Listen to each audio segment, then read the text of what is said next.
Alright, guys, how's everybody doing today? This is William Shakespeare's discovery of some documents that I found. And I have a lot here. And what I do is I'll tell you a little bit about myself. I buy video games usually, and go to auctions, estate sales, you name it. Well, I may have found something that the world has yet seen.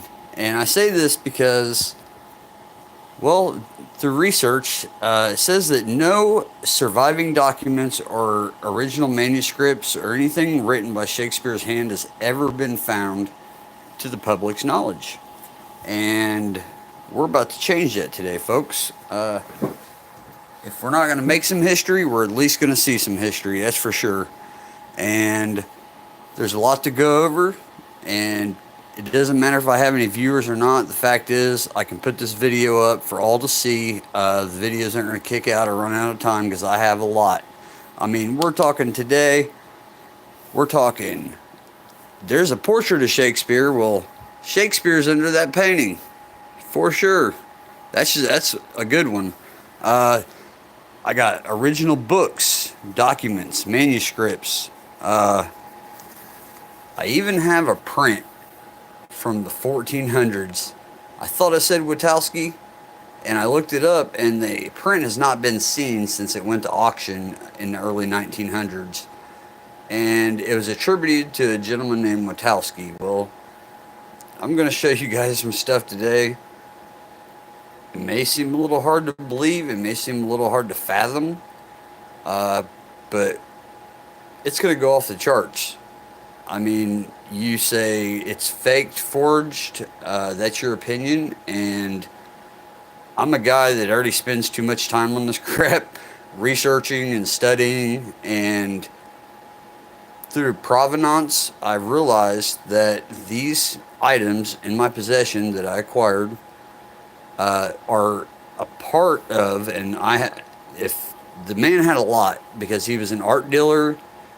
He had original documents, manuscripts, oil paintings, artworks, and the gentleman's name was Ambrose Vollard, and he was well known throughout the art world, and he died in the early 1900s in a car accident. But before the wars, before the pre-Civil Wars, we're talking like mid 1800s to 1900s, he was an art dealer. And not only was he an art dealer, he was one of the most prominent art dealers for almost all the artists. And like I said, I don't know too much about the guy's history, but I'll tell you, the guy had some cool stuff, and someone either A, inherited some stuff and didn't know what they had, or maybe just let the houses and estates go, because there was like 6 houses in this estate sale, all contents only in the home.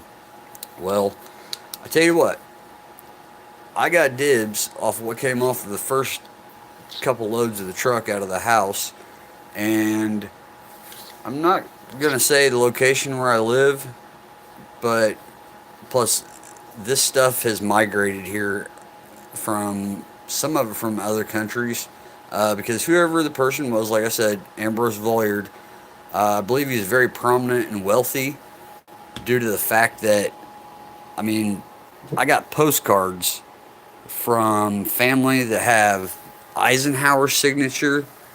I have movie star autographs personally signed, like Maureen O'Hare. I got etchings. I got a picture of Marilyn Monroe in black and white.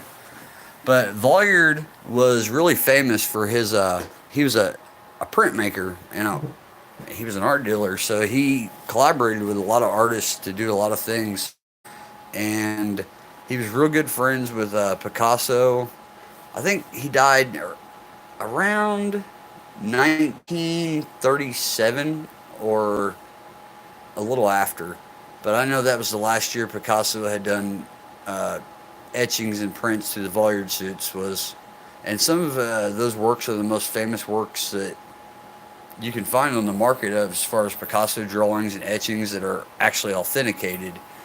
And I don't want to spend too much time talking about a bunch of different artists, but I have a lot of different stuff from a lot of different artists because, like I said, the guy was an art dealer. I thought I was losing my mind at first, but I wanted to get into some really cool things. I want to show you guys some original, real history here with some real telltale stuff that I'm not an old Joe. I've done my homework and I've checked it twice, and now it's up to the art world, art appraisers, historical documents appraisers, anyone in the museums out there in the art world, anyone that may find any of this stuff of value or intriguing or may want it in their collection, whether it be private or the museum, as I've had this stuff for about 2.5 provenance. Beyond provenance, I have letters, originals. Uh, this is the original letter on parchment that I said was by Shakespeare. And I got a news flash for you guys. You know why we could never find anything on Shakespeare? He was the most famous playwright and poet in all of history, and we had nothing on him. Maybe we did, and it just got overlooked. Because, ladies and gentlemen, William Shakespeare's real name was James. Actually, it was Henry James William Shakespeare, I believe, is how I have it written. And I'm going to show you guys some DNA analysis, handwriting analysis comparisons on the signatures. I'm going to show you Shakespeare is, man, he was a cryptic poet and playwright. And when I say cryptic, well, he created some cryptic text that I've never seen the likes of before. I'm still working on cracking a couple of these letters, but I think I got it down pat. This is like a mirror reverse imaging, and it's all about the letters and numbers and sequences. It's all built within. And I got a flashlight on because my phone camera light doesn't seem to want to come on today. But this right here says James, looks like Spanky. Well, Spanky is Shakespeare. And you say, well, Mr. Carl, how do you know that is Shakespeare's autograph? And going out on that big limb here. Well, folks, not only is it Shakespeare's autograph, it's original parchment, and we're going to see some things that look familiar to the common person in today's age. I first thought this was an original copy of the Declaration of Independence, but that was a no-go to a degree that it has something to do with a pyramidic, like a pyramid wax seal. Maybe it's just a wax seal that did it to the paper. Who knows? But we have the dates 1486 or 76. And right here, you can see it as well. 14, there's the 4 right there. It's faded. 76. Maybe it's 46 upside down. See, he writes really cryptic and really funny, and that's what I'm going to show you. You say, oh, it's not the same signature. Oh, not only are they the same signatures, but this is how I found out his name was Henry, or James Henry Shakespeare, because if you take a look here, see the W? Look right here. William. And there is his complete name within a 2-line segment. So I did a little Googling, thanks to Google. This photo right here is courtesy of Google. Everything else is mine as far as comparison-wise. I just took some photocopies of my actual other letters, so I wasn't trying to handle them too much. Stuff's really old. This is going to be interesting. This says 12th grade composition school book. And inside this, he made some good grades. If this is the only signature I was unweary about, because I thought it said Ludwig van Beethoven. Is really weird. But come to find out, it's going to be Shakespeare. So if I have Shakespeare's school book, and Well, you say, well, what makes you think it's Shakespeare's school book? Check this out, folks. Inside, the man was a playwright and a poet. Now, all this stuff was boxed up. Look at this. This is cool. A stage play setup. Check that out. How sweet is that? It's a playwright. It's a play stage setup. It's composition. And this is Shakespeare's handwriting. And not only that, there's other things in here that show me that it's got about music and sound and how to set up a play, a stage. Now, I don't know what play or what stage, but this is a 12th grade composition school book. I didn't even know Webster's made books back in the day like that, but they do. And because I thought this stuff, I thought it was a forgery straight up. I knew it was old, but I didn't know how old, because I was like, man, this stuff's in good shape. But really, the letters, when I unfolded those, well, some broke apart, so they weren't in as great a shape as I thought they were. This is an original document, and it says 1835, but I found out Shakespeare dated his numbers in a weird, like a reverse ascending order. Like this would actually be 1535, because it goes 1, 5, and then 3 and 8. So it bounces 1 over and then back to the number in that one. So like 1538, I'm assuming. Now, and you say, well, because we know he ain't no freaking, he didn't live forever. But like I said, I'm not sure of the date. These are dated multiple times on multiple areas. Just to give you guys an example, this one's dated 76 here, and I showed you that other one up here. It has a 4 or something, 44 or 1444. This thing's passed down through quite a few hands. It's got I was going to show you that. It's got a postmark from 1827 right there. It's got postmark. It's got that date up there. And this is where it got mailed. And then up here, there's another signature, or another date, 1825. Yeah, 1825. So, say this is, I mean, this thing's got holes in it. You can see through it. And it's tattered, but you know what? It is what it is, folks. And I'm not an expert, but if I was a betting man, well, I'd bet my Shakespearean butt on it. Let's see here. This is where it got really cool.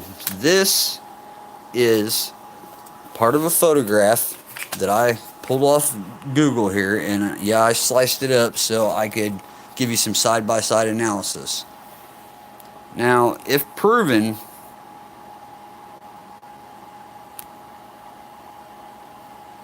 hold on, live chat come up here in the middle of the movie, and we don't want that. So, anyways, what we got here? This says William Shakespeare.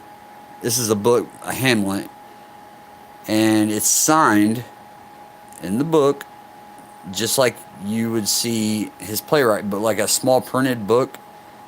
And it says Shakespeare's signature is the most valuable or expensive autograph in the entire world, worth $5 million if sold. Just for the signature? Are you kidding me? Huh. You ready to watch some craziness stack up? So, I sliced out the signature that was on the book so I could give you some kind of a comparison in all basics. And in order to do that, we're going to line some stuff up. Right here, you can see this M, and I want you to pay attention to the loopings and the lettering. And you can see how he hid part of his name and he didn't hide part of it. See this M? How it shoots up? Look at this. This is my letter, original document. And you take a look at that looping of the C. See how it swoops in and comes out? Check that out. And then you have his A. And now I want you to see his M. The M and the Y are very telltale. And you can see there's the Y right there. And the M is right here. So there's James. But it says William. Well, we knew him as Shakespeare, but they probably couldn't read his signature. But I'm telling you what it is Henry James Shakespeare. There's no doubt about it. This looping, like even in a forensic analysis, and if anybody ever watches this video, please comment if you're an expert. But just by looking at the looping and the signature of the C, and that right there, what looks like a C, we see the M and the E and the Y. Now, I want to bounce over here where he spaced the signature there, but I'm going to reline it up for this signature. If you check this out, I want you to pay attention to his P. You see how this hooking right here swoops up, but it's missing there. Well, it's actually not. If you look real close, you see that X? It's right there. And you say, well, I still don't see it. Now I want to pay attention to the PG, the P and the SP part right here. See how you made the S and the P combined together? And the A. There's the P that loops up. You can see the back part of it right here. It loops up again. And you say, well, I'm not quite sure. If you pay attention to the A right here, and you see the looping of that, where the K swoops up, you see the Y right here, and how it comes down. If you look, that shoots down right there. And his E is like a swoosh. It looks almost like a 2. So I'll zoom out here and lay this side by side. And you can see Shakespearean signature, folks. And like I said, his name was James. And you say, well, that doesn't look like a Shakespeare signature. So here's where it gets even gravier. Okay, all these letters, they have a signature on them. Well, I have made copies on the internet, or not on the internet, but on my printer, and I cut the section out that has a signature, because the only way I'm going to be able to show you is by overlapping that these are definitely indeed by the same person. As you can see, no fakes. I'm being real. This is the signature of a copy that I cut out of my own parchment, because I didn't want to handle it and be thumbing it all up. So you can see this definitely is a section of my paper that I own. It's right in front of you. This is another one. And like I said, I took the signatures off, and these are all dated and different. We can go into this right here. Is an old book, and it has a signature. This is by Henry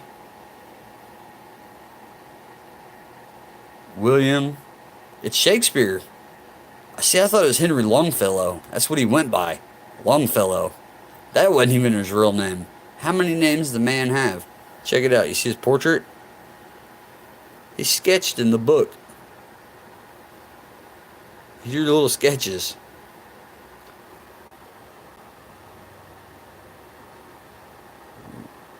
Riemann. But it's really, really cool. So that has the actual signature. That's real. And there's only 50 copies. I want to say there are 25 copies of this book that was made at printing. I mean, it's like, it says 15 cents. Yeah, 15 cents. And it's called Building the Ship by Henry Longfellow and Other Poems. So that may be one of Shakespeare's first printed books. I don't know. That's not what I'm definite about. But what I am definite about is the documents and some age. This document, however, is not from Shakespearean's time or age. But like I said, I believe these were in somebody's collection that was very prominent, maybe a president. Wait till you guys see this sketchbook I have. I thought it was a presidential book of secrets. What's so secret about it? It's blank, right? Oh no, folks. Not a blank book. I thought so. Again, I'm no expert, but I am no fool. And I am no fake person. I have no reason to lie about this stuff. This actually is, it's been kind of a nightmare trying to get all this stuff sorted out, authenticated, and figuring out what's by what and who's by who. Because Ambrose Vollard, he was an art dealer. Well, I got the majority of the framed artwork. I guess they probably thought it was junk, or they didn't even know what they had because it looks modern, but it's not. I got prints, and I mean, these are prints signed by the artist. And just show you, this one's dated.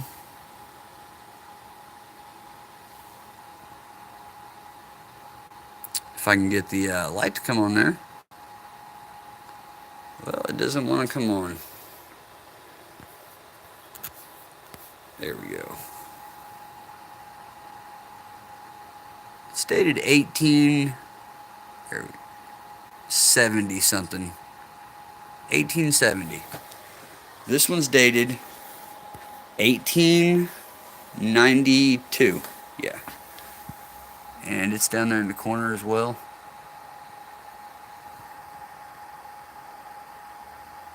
Yep. 1892. And what's special about these? You see this matting? It's all watermarked. And when I say watermarked, it has in the numbers in the corners. I'm going to tell you guys right now, I don't like YouTube Live because it doesn't let me zoom in. Because usually I can zoom in with a high definition video. But there's individual little markings and what his name's all in this white paper. So that's by Everett Milos, and that's an original print. I have a Mona Lisa, which is kind of interesting because it's numbered to 60. It's a limited edition print. I'm not sure who this was gifted to, or who he may have acquired it from, but I'm pretty sure I know who made it. This guy. And if he didn't, well, you know what? I did some research. That print of the Mona Lisa that Picasso, the artist, is holding, I can't find it anywhere online. I can't find it in anyone's collection. I can't find it in a museum. I can't find it in private hands. So where did that print go? Well, I'm going to tell you, got a good idea. Right here. And yeah, it's been framed. Obviously, it's in Vollard matting, and it's an edition to 60. And you see her eyes right there? She moves with you. Pretty cool, huh? Just like the one in Lavore. These right here, I'm not sure. They look like they're like some kind of a pastel or something, but they say Michelangelo. I know it sounds, you may not believe me. They say Michelangelo down here. Right there. There's the Angelo. And you guys can see the actual indentations from the matting. See that right there? Ambrose Vollard. Now, I just want to show you guys that I got some really old cool stuff. I'm going to go back to the Shakespeare documents because it's going to take me a second. This is a blue vase, and I know it's at least 100 years old. Like I said, this stuff's been wrapped up. I bet it hadn't even seen the light of day. At least I can't even find an exhibition like where museums may have had this on loan or had it on display. I do have some museum tags, and this watercolor looks like poppies, or yeah, I believe whatever flower it is. Excuse me, but it looks like that by Vincent, and I found a signature right there. Now I have some other Van Gogh. See, I don't know. Yeah, Vincent. Looks like Vincent. I'm not saying it is, but it's framed and it has museum quality glass. So, Christ. Now you ask what I gave for these things. Let's put it this way. I pretty much just made a bulk buy. I dropped about 2 to 3 grand at first, and then once I found a few pieces, or I seen that I had something, or this stuff may be really, really old, I went back and bought as much as I could. Because you say, well, how did you know it wasn't fake or a forgery? Well, you know how you just you get that real feel, and when I say real feel, like you don't get art prints. First of all, this one isn't a print; it's actually a plate by the artist named Kirschlinger in pencil, and that's not the only one. This one is this is a Eli Lilly print. It was probably just in the collection, or he might have made it for them, but it's numbered only 100, and it's double signed. Carol Skinner out of 100, so it's signed twice. And this one is a woodcut linocut, and it's framed, and it's in the style of the dancers, like the African art. And if you see that, how he's got his legs. Now, I just printed this off Google, so no copyright issues or anything like that, because I'm not saying it is or it isn't, but it's pretty compelling when you just sit there and take a look at the legwork between him and them, how he's dancing in the studio. And it also had another signature. See that? It says, I'm pretty sure it says that artist. Maybe, maybe not. Who knows? I do know it's old, but it's pretty cool. These are really neat. This looks like a Renoir print. Like I said, it's a lot of prints. He was an art dealer. Now, do I have some oil paintings? Oh yeah, I got a few dandies. I got a really, really old felt on panel, and it says 13 or 1400s on it, and this thing is tattered. It wants to fall apart, and you're like, but you know what? It was my bargain buy. It had holes in it, and I could see through it. You know what? I got it for $2. There's my bargain buy, guys. $2 for that mural, and it's huge. It's like a good 3 feet wide, 3 feet long this way, and we'll get into it here. It's like a gesture or something. And this, I mean, it's got holes in it. If I pull this off the wall, the light would shine through it. It's felt. And it is old felt. How old? I don't know. It's so old that the paint's worn off and I can't really see. Look. Oh, my bad. 1248. Who was alive then? What does that say?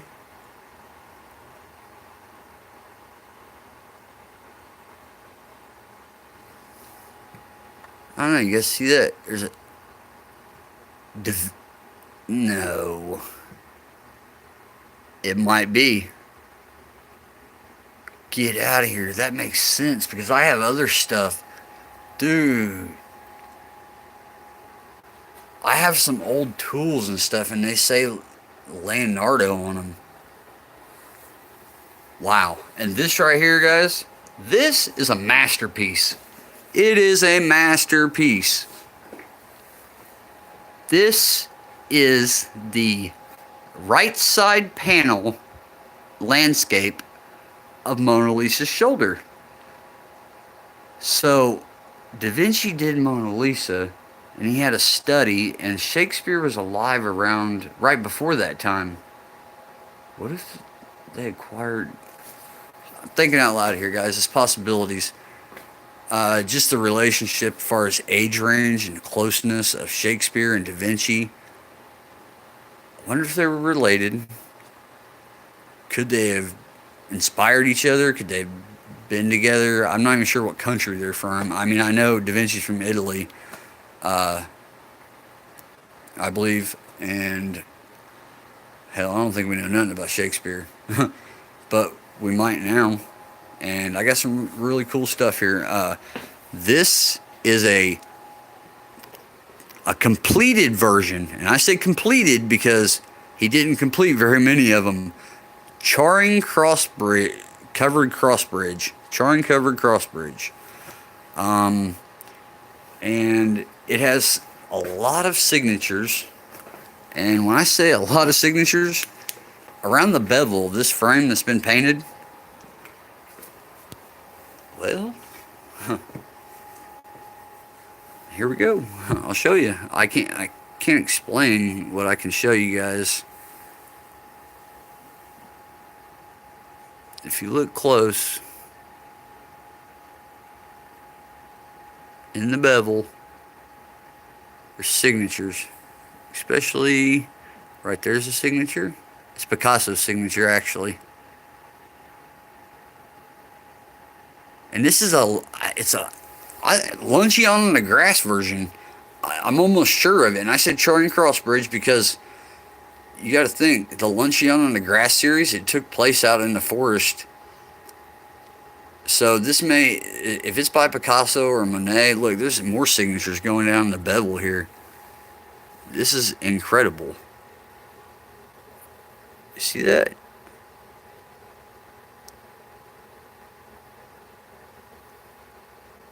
$1863.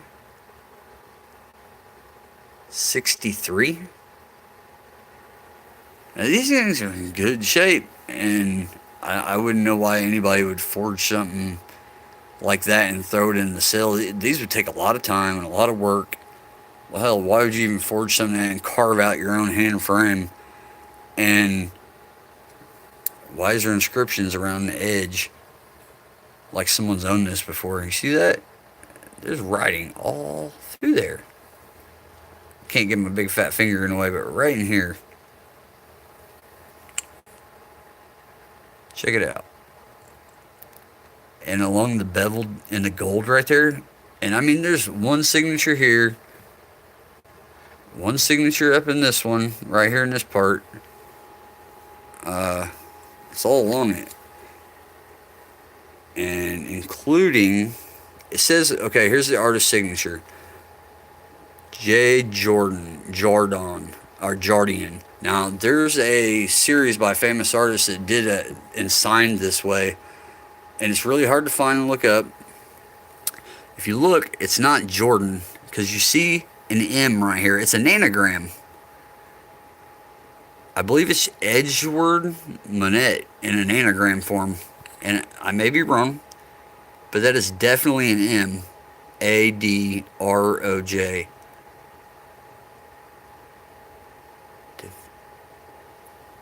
I don't know. But see, okay, that signature.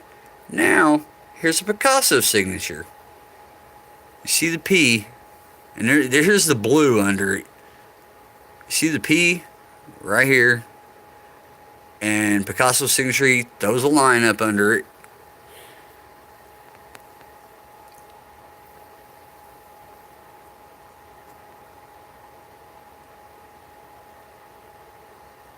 Hey, this is Edgar Degas right next to the Picasso. It says to Picasso. Of course Picasso would sign this. And you can see the blue that lays under the paint. You see that? That is incredible. So Degas gave this to Picasso, and I bet he may have bought it. Voyard may have bought it somewhere along the line. This is an original piece, and he never finished any of those Charing Cross Bridge paintings. Well, this one is a done deal, son. All over it, you see the blue. And I'm not saying this what these are. You guys are the art professionals, and you guys are the historians.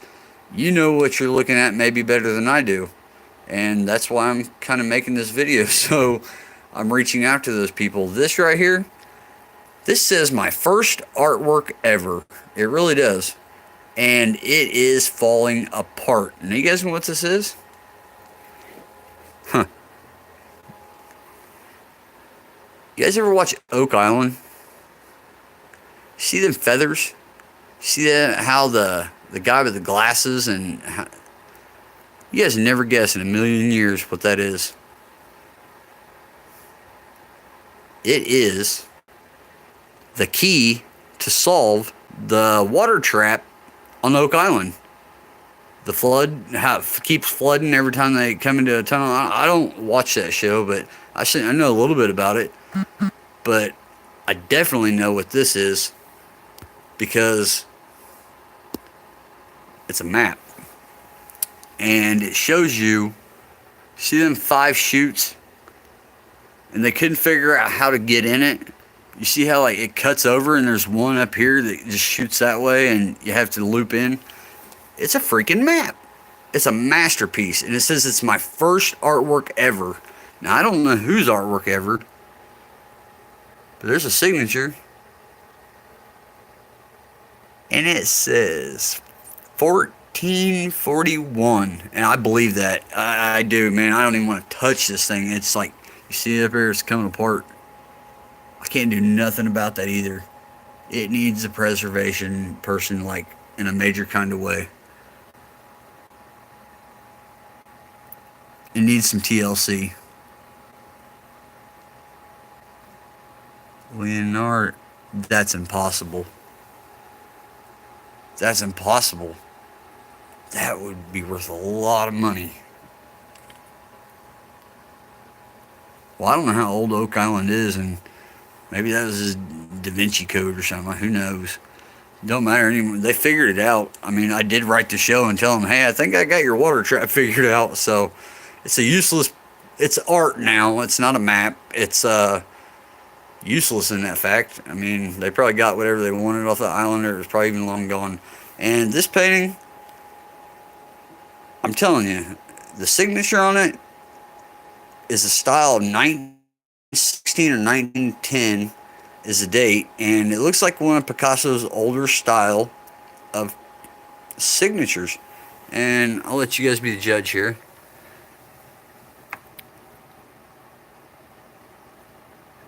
It's dated 1911. And this is nothing like, you see, this is like his realistic time period, like a blue period probably, I'm saying, judging by the blue. This one is signed Monet, and it's got a lot of relining done to it.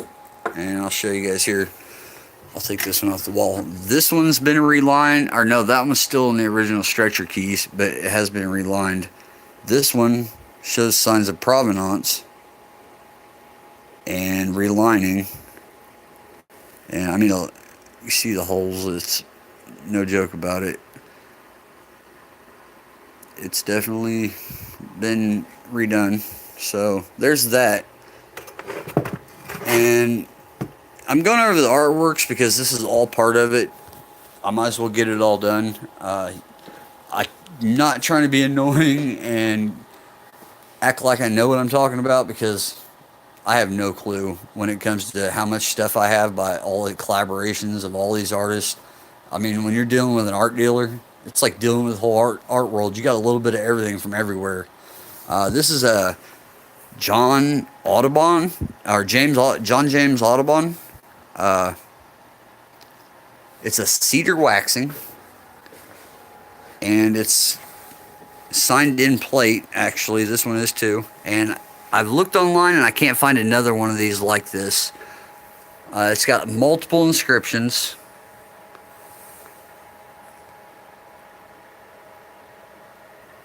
in pencil by the artist, and more inscriptions over here. And it's signed, and it has a date. It's old. It says over 100 years old or something. It's early 1900s maybe. It's a cedar waxing, and what's cool about this is the original plate, like the main one he did by hand or did it on that day that he signed it, and they created thousands of plates. I mean, the bird, the bird drawings and stuff like that by this guy. Just a regular print like this, a first edition one, goes for like 10 grand. So I don't know what one signing a plate would be worth. It says cedar waxing. And it says Bombycilla Sidorium. So, that's pretty cool. That's another one signed in plate. I have a lot signed in plate. This one, like I said, it's got signatures where somebody's carved them around the inside of the or outside of the frame. It's a hand carved frame, and I did see a Picasso painting go to Christie's auctions in this same style and technique of a carved frame with a green border. It may have came out of his collection. I don't know. Or maybe Vollard bought it off of him at some point, or Picasso gave it to him. Who knows? It's from Degas. It looks like a Degas original, but the signature, I just don't know. Back to this one. I said it was a masterpiece. If you check this out, that right side section of Mona Lisa's shoulder panel, if you look, check that face out. That multi-dimensional face. Are you guys ready for this? What I'm about to show you is mind-blowing. These sculptures, right there, these guys, all three of them are hiding within this painting. And you say, no, it's impossible. I told you, this is a masterpiece. And I'm not sure who this is by, but it says like panel 5 of 7 or something like that. So, and it's a study of the Mona Lisa. And that's the thing, it's a cubist work, multi-dimensional in view. You rotate this portrait, and it's the right side landscape of Mona Lisa's shoulder. And I will show you guys in detail. I want you guys to see here. You see the statue hiding right there? I'm going to try and hold the phone here and show you guys at the same time. Okay, let's go with this right here. When you look at this right here, it is hidden within right there. See the eye right there? It lines up, the jaw. This thing stands tall. It's hiding in there, plain as day.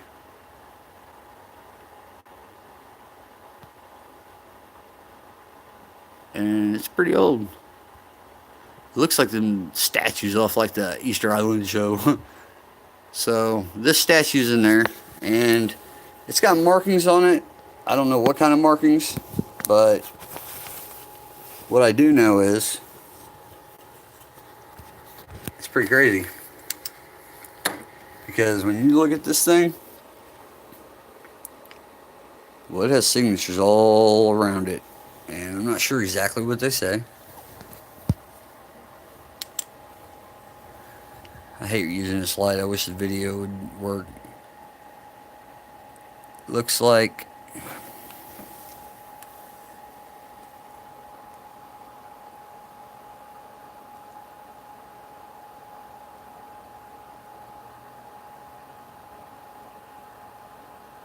oh wow. 1464. And signature is what we're looking for here.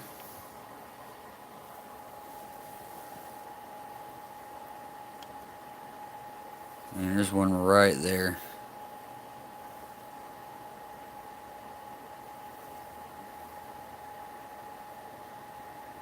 I don't even want to tell you guys what I think that says. I swear it says Da Vinci.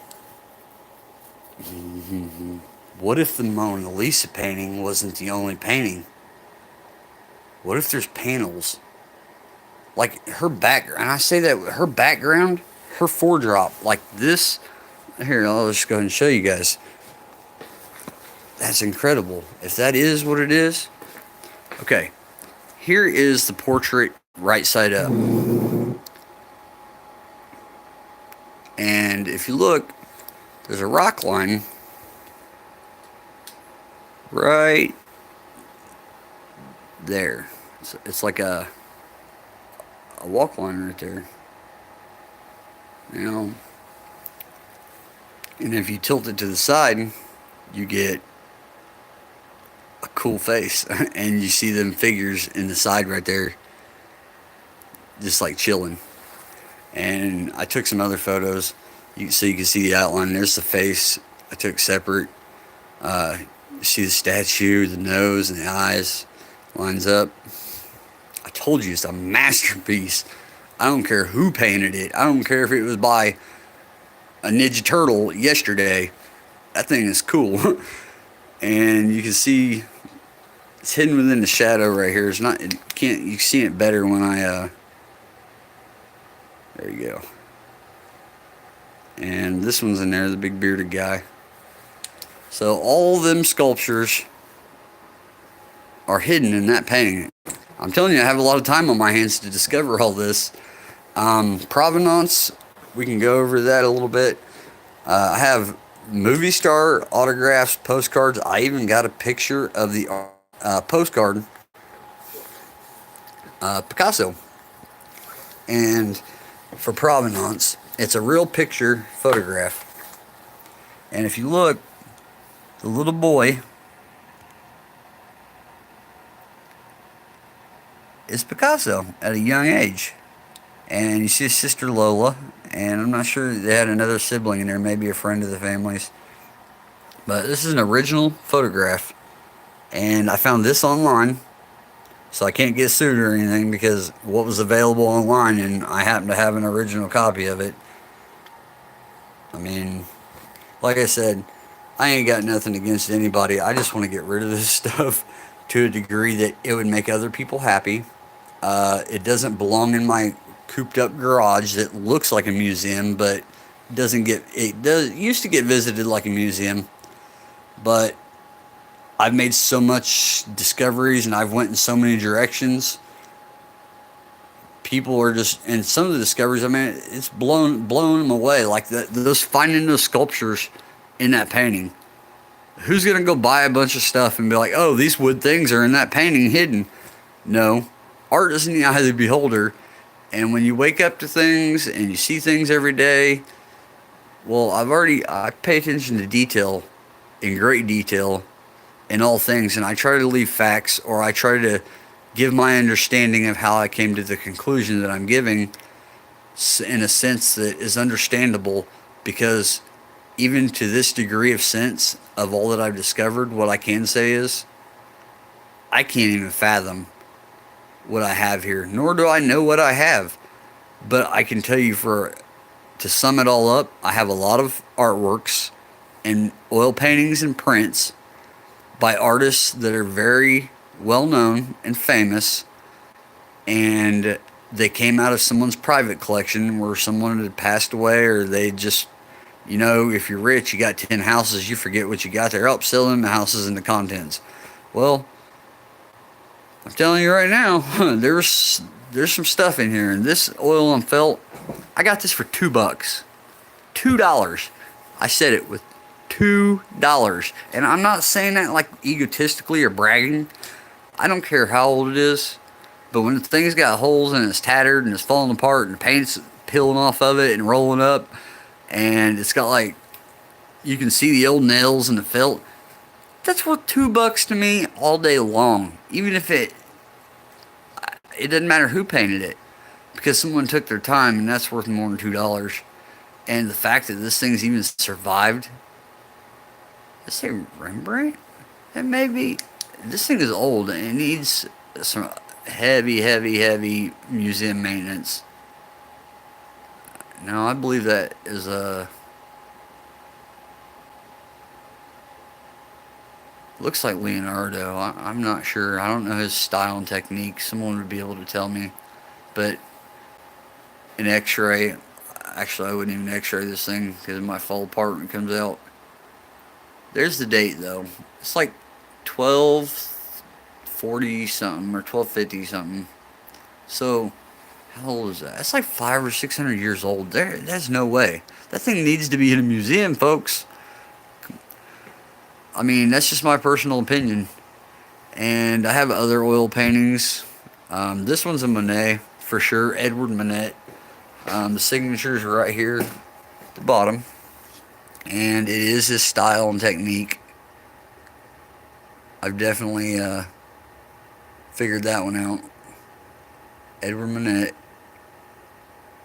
and that one's a Monet. And I showed you guys that it has a lot of relining. I'm not too sure about that one. So I have two artworks right there, this one and this one, that are dating over 500 years old, or 400 to 500 years old. It's looking like. Look at that. This thing is mangled. And the battery's getting ready to die, so I'm going to speed this up a little bit.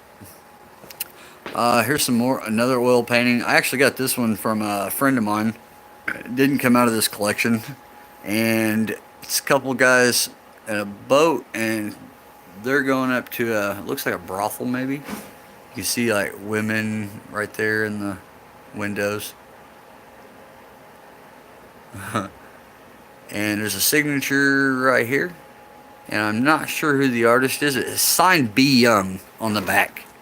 That is a pseudonym for the artist, and it's from like, I think the artist said it was mid 1800s, 1860s or 70s. Style and technique, it shows.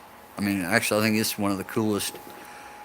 This is unique because, well, folks, for an oil painting, I don't know when Leonardo started painting on oil or on panel, but this has Leonardo da Vinci's self-portrait, self-sketch, this thing, under it. And I've shined the light through and x-rayed it, and let's put it this way. Here, I'll show you a good signature. See that J Rose? Right there is Da Vinci's signature. Look at that. 1486 is the date too. Now when I flip this over, oh my word, it has a lot of holes in it. And you can see his hairline, it's right there. The old man's hair, somebody painted over it. And you can see it right here. And you see his eyebrow starting to come through right there. So this is in there, and all this looks like it was added or painted over. It looks like he may not even have finished it, because you see how white all the canvas is around it. It looks kind of just, but this Da Vinci sketch, well, I know where a painting is, a half one, because someone painted over it. It's right there. Mr. Da Vinci. You can see his eyes and nose. Bring it back up. And just pay attention to the outline right there. You can see the hair where it goes right over. So that's under there. Now what's cool? That's Da Vinci's self-portrait on a sketch. Okay. I said I had that, and that was the right side of Mona Lisa's shoulder, which is that right there. Now, let's go to this one. This is Mona Lisa's left side of her shoulder. And I'll give you guys something really cool here to see.